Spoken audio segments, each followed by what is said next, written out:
قومی آواز کے ناظرین خوش آمدید۔ دوستو آج وہی کچھ ہو رہا ہے جس کا ذکر ہم اپنی متعدد ویڈیوز میں کرتے آ رہے ہیں، اور ہمارے مخالفین ہماری ویڈیوز پر یہی پروپیگنڈا کرتے رہے کہ جھوٹی خبریں مت دیا کریں، لیکن ہمارا کہا سچ ثابت ہوا، اور آج آپ دیکھ لیں امریکہ نے اپنے سب سے بڑے اتحادی ملکوں کو تنہا چھوڑ دیا ہے۔ دوستو آج کی ویڈیو میں ہم ایسی خبریں شیئر کریں گے جس میں اس بات کو کلیئر کرنے کی کوشش کی جائے گی کہ مستقبل میں پاکستان کی عرب ممالک سے متعلق کیا اسٹریٹجی ہوگی، عرب ممالک کا ایران سے متعلق کیا ایکشن ہو سکتا ہے، کیا امریکہ ایران پر حملہ کر دے گا، کیا امریکہ ایک وقت میں کئی محاذ پر جنگ لڑے گا، جو بائیڈن اور امریکی اسٹیبلشمنٹ آخر کرنا کیا چاہ رہی ہے، عرب ممالک نے کیسے یکدم یو ٹرن لے لیا، سال 2021 عالم اسلام کے لیے کیسے فیصلہ کن ثابت ہونے جا رہا ہے۔ آئیے ویڈیو کی تفصیل کی طرف چلتے ہیں۔ دوستو ویڈیو میں آگے بڑھنے سے قبل اگر آپ نے قومی آواز کو ابھی تک سبسکرائب نہیں کیا تو اسے سبسکرائب اور بیل آئیکن پر کلک ضرور کریں، کیونکہ یہ میری اور آپ کی نہیں بلکہ پوری قوم کی آواز ہے۔ امریکی صدر جو بائیڈن نے عرب ممالک کو تنہا چھوڑ دیا۔ میں نے چند روز قبل ایک ویڈیو بنائی تھی جس میں امریکہ کی ڈبل گیم سے متعلق بڑی تفصیل سے آگاہ کیا تھا کہ امریکہ کیسے عرب ممالک کو فیوچر میں دھوکہ دے گا۔ تو دوستو آج وہ خبر بھی آ چکی۔ امریکی صدر جو بائیڈن نے خارجہ پالیسی کا اعلان کرتے ہوئے کہا کہ یمن جنگ کے خاتمے کے لیے سفارت کاری کو تیز کر رہے ہیں۔ دوستو یہ امریکی صدر کی سفارت کاری نہیں بلکہ چالاکیاں ہیں۔ امریکی صدر جو بائیڈن نے حلف اٹھانے کے کچھ روز بعد ہی نئی امریکی خارجہ پالیسی کا اعلان کیا ہے۔ صدر بائیڈن نے اپنے خطاب میں کہا کہ ہم ایک بار پھر دنیا سے رابطے بحال کریں گے۔ دوستو یہ رابطے بحال نہیں بلکہ اب تمام ممالک کو بلیک میل کرنے جا رہے ہیں۔ ٹرمپ کے دور حکومت میں امریکی اسٹریٹجی دوستانہ تھی، لیکن جو بائیڈن انتظامیہ کی پالیسیاں اب انتہائی جارحانہ ہو گئی ہیں۔ امریکہ اپنی سپرمیسی کو بچانے اور قائم دائم رکھنے کے لیے اب ایسے تمام ممالک کو بلیک میل کرے گا جو امریکہ کی بات نہیں مان رہے۔ ان میں ایران، ترکی، پاکستان اور عرب ممالک سر فہرست ہیں۔ چین، روس تو امریکہ کے ویسے ہی ازلی دشمن ہیں۔ صدر بائیڈن کا کہنا تھا کہ امریکہ یمن جنگ کی حمایت ختم کر رہا ہے اور یمن جنگ خاتمے کے لیے سفارت کاری کو تیز کر رہے ہیں، لیکن امریکہ سعودی عرب کے دفاع میں ہر طرح سے مدد بھی کرے گا۔ دوستو اب صدر بائیڈن کے اسی بیانیے سے اندازہ لگا لیں، ایک طرف وہ یمن جنگ میں سعودی عرب کی حمایت سے انکار کر رہا ہے اور دوسری طرف یہ لالی پاپ بھی دے رہا ہے کہ وہ سعودی عرب کا دفاع بھی کرے گا۔ ایک بات یاد رکھیں، امریکی اسٹیبلشمنٹ نے پوری دنیا میں مختلف دہشت گرد تنظیموں کو اپنے پے رول پر رکھا ہوتا ہے۔ جس ملک میں حالات خراب کروانا مقصود ہوں وہاں ان دہشت گرد تنظیموں سے کارروائیاں کروائی جاتی ہیں۔ آپ کو یاد ہوگا سعودی عرب میں چند ہفتے قبل میزائل اور راکٹ حملے ہوئے جس میں ایران اور حوثی باغیوں نے واضح اعلان کیا تھا کہ وہ سعودی عرب پر ان حملوں میں ملوث نہیں۔ تو پھر ظاہری سی بات ہے ان حملوں میں اگر ایران حوثی باغی ملوث نہیں تو پھر کون ملوث تھا؟ دوستو ایسے جھوٹے حملے امریکہ کی پالتو دہشت گرد تنظیمیں ہی کرواتی ہیں۔ دوستو امریکی صدر جو بائیڈن نے نئی امریکی خارجہ پالیسی میں انتہائی تباہ کن اعلانات کیے ہیں۔ بائیڈن نے کہا کہ داخلی معاملات میں مداخلت برداشت نہیں کریں گے۔ انہوں نے کہا ماسکو سے مؤثر انداز میں نمٹیں گے۔ صدر بائیڈن نے کہا کہ دنیا میں آمریت پسندی کے بڑھتے مسئلے سے نمٹنا ہوگا۔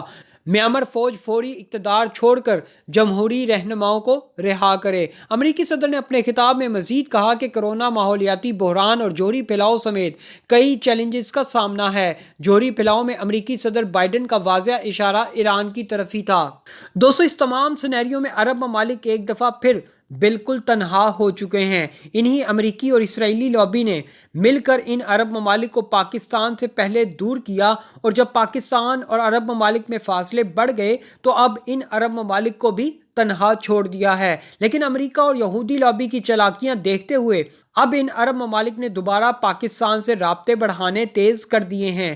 پاکستان کو دیے گئے قرضے کی وقت سے پہلے واپسی کا مطالبہ ان عرب ممالک نے امریکہ اور یہودی لابی کے کہنے پر ہی کیا تھا۔ یہ عرب ممالک اور یہودی لابی سمجھ رہی تھی کہ شاید پاکستان ماضی کی طرح دوبارہ ان کے آگے گھٹنے ٹیک دے گا، لیکن جیسے کہ میں اپنی متعدد ویڈیوز میں یہی کہتا آ رہا ہوں کہ اب پاکستان پہلے جیسا پاکستان نہیں رہا، اب پاکستان بدل چکا ہے۔ ایسا پاکستان جو اب خوددار پاکستان بنے گا، جو نہ کسی کے آگے جھکے گا اور نہ کسی سے کوئی ڈکٹیشن لے گا۔ اب پاکستان وہ تمام فیصلے کرے گا جو خالصتاً پاکستان اور امت مسلمہ کے حق میں ہوں گے۔ دوستو، خبر کے مطابق سعودی عرب، متحدہ عرب امارات اور پاکستان کے درمیان تعلقات میں اہم پیش رفت سامنے آئی ہے، جس کے بعد دونوں ممالک نے پاکستان کے لیے $2 ارب کی امداد برقرار رکھی ہے۔ دوستو، یہ وہ امداد تھی جو ان دونوں ممالک نے ڈنکے کی چوٹ پر پاکستان سے لینے کا فیصلہ کیا تھا، لیکن اب جب امریکہ نے ان کو ہاتھ دکھایا تو ان عرب ممالک نے دوبارہ پاکستان سے تعلقات بحال کرنے کے لیے $2 ارب کی رقم واپسی مطالبہ رد کر دیا ہے۔ رپورٹ کے مطابق سعودی عرب اور متحدہ عرب امارات نے قرض کی مد میں پاکستان کو دی گئی $2 ارب کی امداد برقرار رکھتے ہوئے رقم ابھی تک واپس نہیں لی ہے، جو کہ سعودی عرب، متحدہ عرب امارات اور پاکستان کے درمیان سرد مہری کا شکار تعلقات میں بہتری کی جانب ایک اہم قدم ہے۔ قومی آواز ذرائع کے مطابق حکومتی عہدیدار نے نام ظاہر نہ کرنے کی شرط پر اس بات کی تصدیق کرتے ہوئے کہا کہ سعودی عرب نے $1 ارب کی رقم پاکستان کے پاس ہی رکھی ہوئی ہے، جبکہ متحدہ عرب امارات نے $1 ارب کی امدادی رقم آئندہ سال کے لیے بھی پاکستانی بینک میں برقرار رکھنے کی تصدیق کر دی ہے۔ جی ہاں دوستو، یہ ہیں وہ خبریں جو یقیناً جہاں پاکستان کے لیے خوش آئند ہیں، بلکہ امت مسلمہ کے لیے بھی انتہائی زبردست ہیں، اور یقین کریں پاکستان بھی یہی چاہتا ہے کہ امت مسلمہ ایک پلیٹ فارم پر اکٹھی ہو اور پھر ڈٹ کر ان غیر ملکی اور یہودی طاقتوں کا مقابلہ کیا جائے، لیکن یہ بات ان عرب ممالک کو سمجھ میں نہیں آتی۔ چلیں، دیر آیا درست آیا۔ جب اس خبر کی تصدیق کے لیے وزارت خزانہ سے رابطہ کیا گیا تو وزارت خزانہ نے کسی بھی قسم کا رد عمل دینے سے انکار کرتے ہوئے کہا کہ یہ دونوں ممالک کے درمیان اہم خفیہ معاملات ہیں۔ واضح رہے کہ سعودی عرب نے 2018 کے آخر میں پاکستان کو مالی مشکلات سے نکالنے کے لیے $3 ارب کی امدادی رقم دی تھی، تاہم تعلقات میں سرد مہری کے باعث سعودی عرب نے $2 ارب واپس فوری مانگ لیے تھے، جس پر وزیر خارجہ کا کہنا تھا کہ آئل کی قیمتوں میں کمی کے باعث سعودی عرب نے رقم واپس مانگی ہے۔